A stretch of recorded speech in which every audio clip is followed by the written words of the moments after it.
नमस्कार, मैं हूं मनोज मनु। आप देख रहे हैं इंडिया न्यूज़ का डिजिटल प्लेटफॉर्म और इंडिया न्यूज़ पर आज हम समीक्षा करेंगे बुधनी उपचुनाव और बीजापुर उपचुनाव की, जो कि मध्य प्रदेश में अभी हाल ही में खत्म हुए हैं। दोनों उपचुनाव सीटों में से एक में भारतीय जनता पार्टी की, बीजेपी की जीत हुई है बुधनी में, जो कि शिवराज सिंह चौहान का परंपरागत गढ़ रहा है। इसके साथ साथ विजयपुर सीट, जो पहले कांग्रेस के पास थे, 2023 विधानसभा चुनाव में ये सीट कांग्रेस के पास थी और चुनाव कौन जीता? रामनिवास रावत।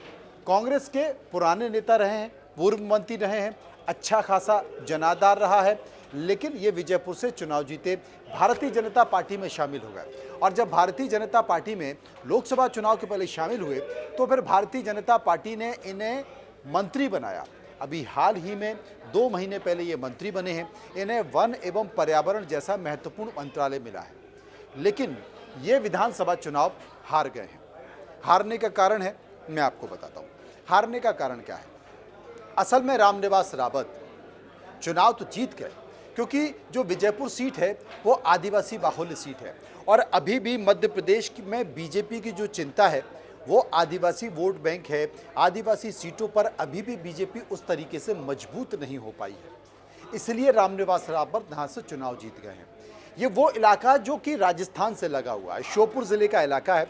श्योपुर जिला मध्य प्रदेश के राजस्थान से लगा हुआ है। इसके साथ साथ चंबल की एक खासियत है कि वो गद्दारी कभी बर्दाश्त नहीं करती है।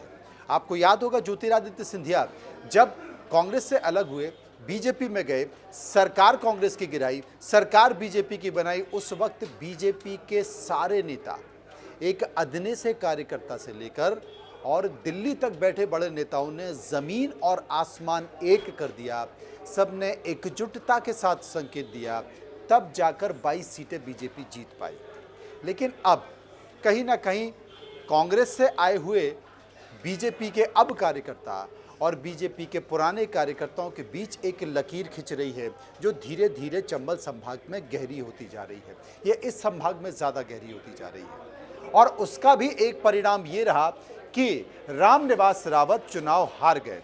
चुनाव हारने के पीछे का कारण क्या था? असल में नरेंद्र सिंह तोमर, जो कि चंबल संभाग और बीजेपी के बड़े नेता हैं, देश में भी उन्होंने अपनी एक उपस्थिति छोड़ी है। नरेंद्र सिंह तोमर रामनिवास रावत को लेकर आए। ज्योतिरादित्य सिंधिया नहीं चाहते थे कि रामनिवास रावत भारतीय जनता पार्टी में शामिल हों, लेकिन ज्योतिरादित्य सिंधिया के विरोध के बावजूद नरेंद्र सिंह तोमर उन्हें बीजेपी में लेकर आए, क्योंकि वहां पर लोकसभा के लिए रामनिवास रावत का होना जरूरी था, इसलिए वो लेकर आए। लेकिन लेके आने के साथ साथ उनको मंत्री बनवा दिया गया और मंत्री बनवाने के बाद महत्वपूर्ण पद, कैबिनेट का पद दिया गया, जो ज्योतिरादित्य सिंधिया को नागवार गुजरा। और ज्योतिरादित्य सिंधिया ने खुले तौर पर कह दिया कि मैं प्रचार करने नहीं जाऊंगा।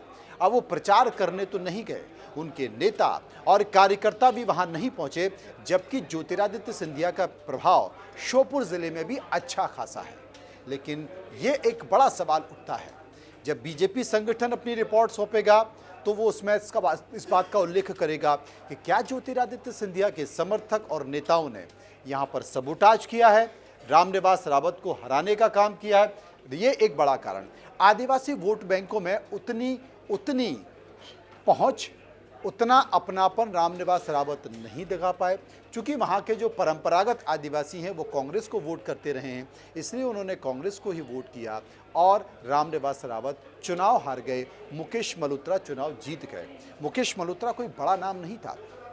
इसके साथ साथ सीताराम जो कि एक आदिवासी हैं, उन्हें भी भारतीय जनता पार्टी के पुराने नेता, वो रामनिवास रावत के आने के बाद नाराज थे, उन्हें एक महत्वपूर्ण राज्य मंत्री का दर्जा दिया गया, निगम मंडल दिया गया चुनाव के पहले। बावजूद उन्होंने भी रामनिवास रावत के खिलाफ सबूटाज किया है, चुनाव हराने का काम किया। ये एक बड़ा कारण। दूसरा बड़ा कारण, अशोक सिंह जो कि राज्यसभा सदस्य बने हैं, वो यहाँ के प्रभारी बनाए गए। उन्होंने शाम दाम दंड भेद सारी चीज़ें यहाँ पर लगाई। सिकरवार परिवार, जो कि ग्वालियर में जो कांग्रेस के विधायक हैं, मुरैना में नीटू सिकरवार, मुरैना से लोकसभा चुनाव लड़े थे, उस परिवार ने भी अपनी प्रतिष्ठा वहाँ पर दांव पर लगा दी और वो ये मानते थे कि अगर हमने विजयपुर सीट जीत ली तो हमारी हार का बदला हो जाएगा और हमारी उपस्थिति दर्ज हो जाएगी। जीतू पटवारी की साख लगी थी और बार बार जीतू पटवारी नीटू सिकरवार नीटू सिकरवार को ये कह रहे थे कि यार कैसे भी करके ये सीट निकालो, अपनी प्रतिष्ठा बच जाएगी। तो जीतू पटवारी की प्रतिष्ठा बच गई। तमाम बड़े नेता जो उन्हें पद से हटाने का काम कर रहे हैं वो अब सफल नहीं हो पाएंगे। इस सीट के जरिए जीतू पटवारी अभी मध्य प्रदेश में उपस्थिति दर्ज करेंगे। लेकिन बीजेपी में क्या होगा? बीजेपी में रिपोर्ट बनेगी, हार की समीक्षा होगी तो वही निकल कर आएगा कि एक गुट ने रामनिवास रावत को हराने का काम किया। वो सिंधिया गुट के भी हो सकता है, वो भारतीय जनता पार्टी के वो नेता जो रामनिवास रावत के आने के कारण नाराज थे, उन्हें टिकट नहीं मिल पाया, उन्होंने भी यहाँ पर जमकर विरोध किया।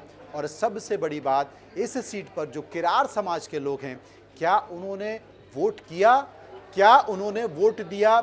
ये भी, क्योंकि मुरैना श्योपुर जिला ऐसा है जहां पर सबसे ज्यादा किरार समाज के लोग रहते हैं। क्या उन्होंने वोट किया? ये भी एक बड़ी बात है, ये आपको देखने वाली बात होगी। ये तमाम जब समीक्षा होगी तो निकल कर आ जाएगा। बुधनी की बात कर लेते हैं। रमाकांत भार्गव जो कि शिवराज सिंह चौहान के बहुत खास माने जाते हैं, और लोकसभा का टिकट कट गया रमाकांत भार्गव का। शिवराज जी ने ही दिलाया था, शिवराज सिंह चौहान ने दिलाया था, इसलिए इन्हें बुधनी सीट से टिकट मिल गया। हालांकि वहां पर शिवराज सिंह चौहान के बेटे कार्तिकेय का नाम था, लेकिन उन्हें टिकट नहीं मिला, क्योंकि बीजेपी परिवारवाद को लेकर अभी तक चल रही है, इसलिए उन्हें टिकट नहीं दिया गया। रमाकांत भार्गव को टिकट मिल गया।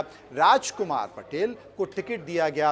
राजकुमार पटेल भी किरार समाज से आते हैं, शिवराज सिंह चौहान भी किरार समाज से आते हैं, इसलिए राजकुमार पटेल ने कड़ी टक्कर दी। और किरार समाज जो कि बहुतायत में वहां पर मौजूद है, किरार समाज में एक तरह से किरार समाज के जितने भी लोग हैं, सबने एक मत में तय कर लिया था कि हमको राजकुमार पटेल को वोट देना है, क्योंकि राजकुमार पटेल शिवराज सिंह चौहान के सबसे ज्यादा करीबी माने जाते हैं। और शिवराज सिंह चौहान में भी किरार समाज के लोगों में, अपने समाज के लोगों ने वो मैसेज नहीं पहुंचाया जो पहुंचाना चाहिए था। उसका परिणाम ये हुआ कि बहुत कम अंतर से रमाकांत भार्गव चुनाव जीते हैं। ये सबसे बड़ा फैक्टर निकल कर आ रहा है। अब मैं आपको कुछ समीकरण बताता हूं। रायपुर दक्षिण में ब्रजमोहन को टिकट नहीं मिला, ब्रजमोहन अग्रवाल को टिकट नहीं मिला, सुनील सोनी को टिकट मिला, लेकिन ब्रजमोहन अग्रवाल ने वहां पर अपनी प्रतिष्ठा बनाकर कहा कि यहां पर सुनील सोनी चुनाव नहीं लड़ रहे हैं, ब्रजमोहन अग्रवाल चुनाव लड़ रहा है, आपको कोई भी दिक्कत हो मेरे पास आना, आप मुझे वोट दे रहे हो। उतने ही वोटों के साथ, हजारों वोटों के साथ वहां पर सुनील सोनी चुनाव जीते हैं। लेकिन यहां पर रमाकांत भार्गव 12-13 हजार से अगर चुनाव जीत रहे हैं तो उसके पीछे का कारण क्या है? उसके पीछे का कारण है कि सीट तो निकालना है, लेकिन संकेत बढ़ा देना है। एक समीकरण है, एक छोटा सा समीकरण है, मैं आपको बता दूं कि 2023 में शिवराज सिंह चौहान बुधनी से चुनाव लड़ते हैं तो 1,04,974 वोटों से चुनाव जीते हैं। 2018 में चुनाव लड़ते हैं, 58,000 वोटों से चुनाव जीतते हैं। इसके साथ साथ वो 2013 में चुनाव लड़ते हैं तो 84,000 वोटों से चुनाव जीतते हैं। 2008 में चुनाव लड़ते हैं तो वो 41,000 वोटों से चुनाव जीतते हैं। अब इसे आप क्या कहेंगे? ये कौन से समीकरण है? इसका मतलब है जिताना है, लेकिन उतने वोटों के साथ नहीं जिताना है, अपनी ताकत बताना है। अपने समाज यानी कि किरार समाज ने यहाँ पर वोट नहीं दिया। और इन दोनों ही सीटें, विजयपुर सीट हो या फिर बुधनी सीट हो, दोनों ही सीटों पर भारतीय जनता पार्टी में गुटबाजी दिखाई दी है, अपने अपने राजनीतिक फायदे दिखाई दिए हैं। और इस बात को लेकर मोहन यादव भी चिंतित हैं, बीडी शर्मा भी चिंतित हैं। हालांकि बीडी शर्मा का कार्यकाल खत्म हो चुका है, बीडी शर्मा की जगह अब नए प्रदेश अध्यक्ष आएंगे, लेकिन ये मोहन यादव के लिए एक चिंता की बात है। और दिल्ली तक ये संकेत चला गया कि मध्य प्रदेश में ठीक नहीं चल रहा है।